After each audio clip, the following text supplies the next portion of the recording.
خالق کا کلام قرآن اور مخلوق کا کلام نہج البلاغہ، یہ دو ایسے کلام ہیں جو وقت کے محتاج نہیں ہیں۔ میں اور آپ تو سورج کو دیکھ کر چلتے ہیں نا، سورج علی کو دیکھ کے چلتا ہے۔ ٹائم لیس کلام، ہر زمانے میں نیا، ہر دور میں تازہ۔ جب قرآن اٹھا کر دیکھیں ایسا لگتا ہے جیسے آج یہ آیت نازل ہوئی ہے، اور علی کا کلام جب نہج البلاغہ پڑھ کے دیکھیں ایسا لگتا ہے جیسے علی ہم سے بات کر رہے ہیں۔ وہ کوئی اور ہوں گے جو مر گئے، میں اور آپ جس دروازے پر بیٹھے ہیں وہ مردوں کا دروازہ نہیں ہے، ہم زندوں کو ماننے والے لوگ ہیں نا۔ چل بات ہدیہ کریں۔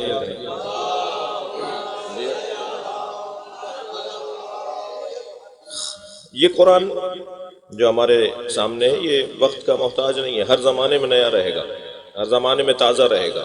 ایک صاحب کہنے لگے، ایک جوان مجھ سے کہنے لگا، مولانا قرآن 1400 سال پہلے نازل ہوا تھا، زمانہ بدل گیا ہے، جدید دور کے ساتھ پرانا کلام کیسے چلے گا؟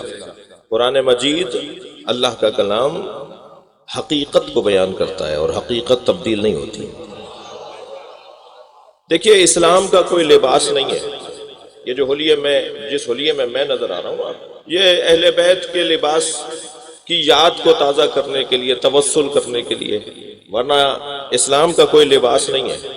یہ شلوار قمیض اسلام کا لباس نہیں ہے، یہ پینٹ شرٹ جو جوان پہنے بیٹھا ہے یہ اسلام اس کا مخالف نہیں ہے، یہ دھوتی تہمت جو ہم باندھتے ہیں یہ اسلام اس کا مخالف نہیں ہے، یہ پاجامہ کرتا اسلام کا لباس نہیں ہے، یہ کوٹ پینٹ اسلام اس کا مخالف نہیں ہے۔ اسلام کا کوئی لباس ہی نہیں ہے۔ اسلام کہتا ہے جو چاہو پہنو، اپنی حیا بچاؤ۔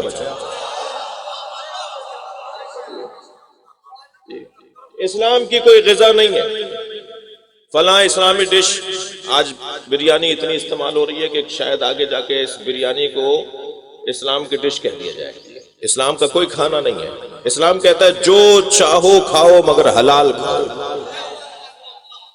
اور حرام نہ کھانے پاؤ۔ اسلام کی کوئی سواری نہیں ہے، یہ گھوڑا، یہ خچر، یہ گدھا، یہ اونٹ، یہ اونٹنی، یہ اسلام کی سواریاں نہیں ہیں۔ وہ اور بات ہے کہ اللہ کا بنایا ہوا اور بندوں کے بنائے ہوئے میں فرق ہے۔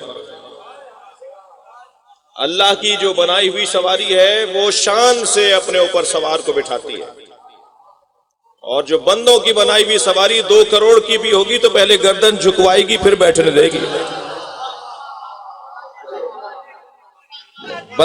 بندہ سمجھ رہا ہے کہ میں ترقی کر رہا ہوں، اور یہ تو پرانا نظام ہے کہ اللہ کے بنائے ہوئے کو مانو گے تو عزت مند رہو گے، اور اگر اپنے ہاتھ کا بناؤ گے تو قدم قدم پہ شرمندہ ہو جاؤ گے۔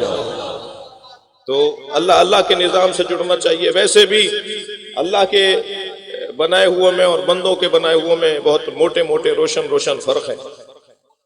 یہ بندے جب بناتے ہیں تو اپنے جیسے ہی بناتے ہیں نا، اور جب اللہ بنائے گا تو اپنی صفات کا جلوہ گر بنائے گا۔ اور جو تجربہ کرنے کے شوقین ہیں، جتنے بھی فنون ہیں نا وہ سب تجربے کی بنیاد پر آگے بڑھیں۔ میر انیس رحمت اللہ علیہ انہوں نے جو پہلا مرثیہ کہا تھا اور جو آخری مرثیہ کہا دونوں میں فرق ہے۔ یہ مائک جو آج میرا گریبان بھی پکڑے بیٹھا ہے، جو سب سے پہلا بنا تھا آج وہ کسی میوزیم میں ہوگا، اور یہ جو آخری اور آج لیٹسٹ اور جدید ہے وہ اس شکل میں آ گیا ہے، یہ آہستہ آہستہ ترقی کر رہا ہے۔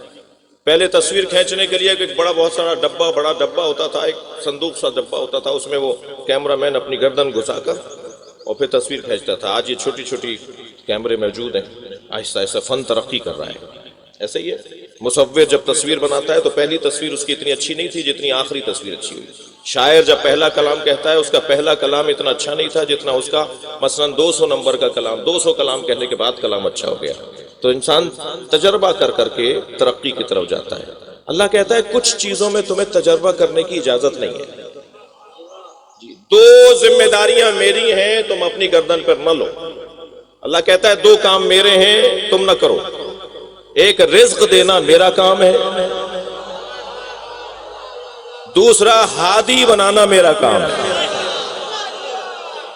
خبردار ہادی بنانے کی تم کوشش نہیں کرو، تم ہادی بناؤ گے تو اگر تم نے کسی کو ہادی بنایا ہے تو تم اس کے ہادی کیوں نہیں ہو؟